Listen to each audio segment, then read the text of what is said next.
Nagpakatatag ako, nagpakatigas ako kasi kailangan ko.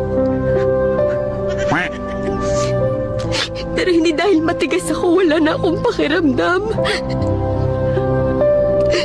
Na hindi na ako nasasaktan.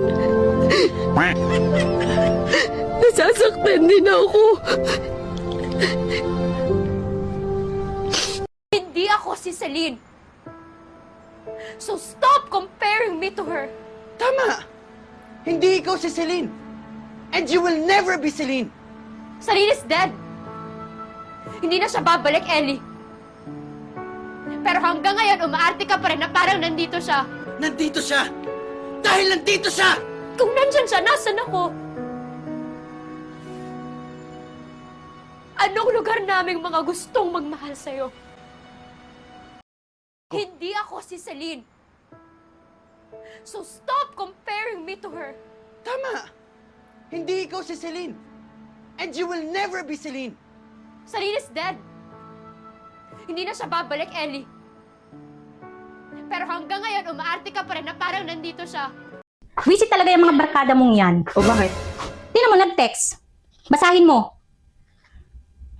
Pre, magmuni-muni tayo nauna. Oh, ano bang masama doon? Eh, magmumuni-muni lang naman pala kami. Akala mo hindi ko alam? Balik na rin mo yung muni-muni. Inom-inom. Mahal, malungkot ka yata. May problema kasi ako. Anong ako? Dapat tayo kasi mag-asawa na tayo. Ano mang problema mo, problema ko rin. Okay. Mahal, may problema tayo. Nabuntis natin ang katulong natin. Mukhang delikado na naman ako. Bakit ba kinikilig na naman ako? Pero ngayon ay parang kakaiba. Pag nakatingin sa iyong mata, ang mundo ay kalma. Ngayong andyan ka na, di magmamadali. Ikaw na ang katabi. Saan ko okay pumuti? Isang araw, nagmamaneho sa kubaw. Ang nakita, babaeng saksakan ng ganda. Ma, bakit wala tayong ulam na hotdog?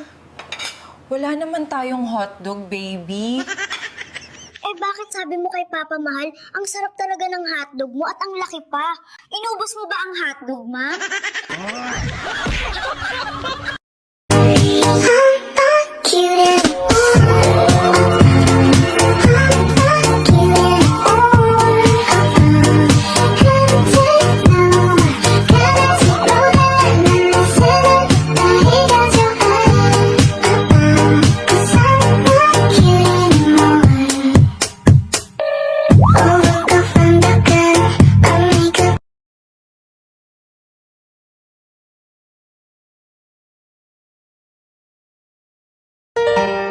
Ito real talk. Ewan ko lang sa inyo ha, pero para sa akin, hindi masama ang humangad ng pera.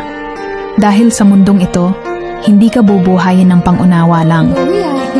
Kapag may pera ka, may boses ka. Kapag wala, kahit tama ka, hindi ka maririnig. Marami ang nagsasabing pera lang yan. Pero kapag ikaw ang walang pamasahe, walang makain, at walang mahingian, doon mo mararamdaman kung gaano kahalaga ang pera. Natuto akong mag-ipon dahil ayokong umasa, ayokong dumating sa punto na kailangan kong yumuko para lang bigyan o makahingi ng tulong sa iba.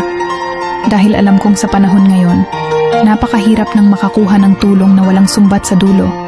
Mahalaga ang pera hindi para ipagyabang, kundi para mabuhay ka sa mundo.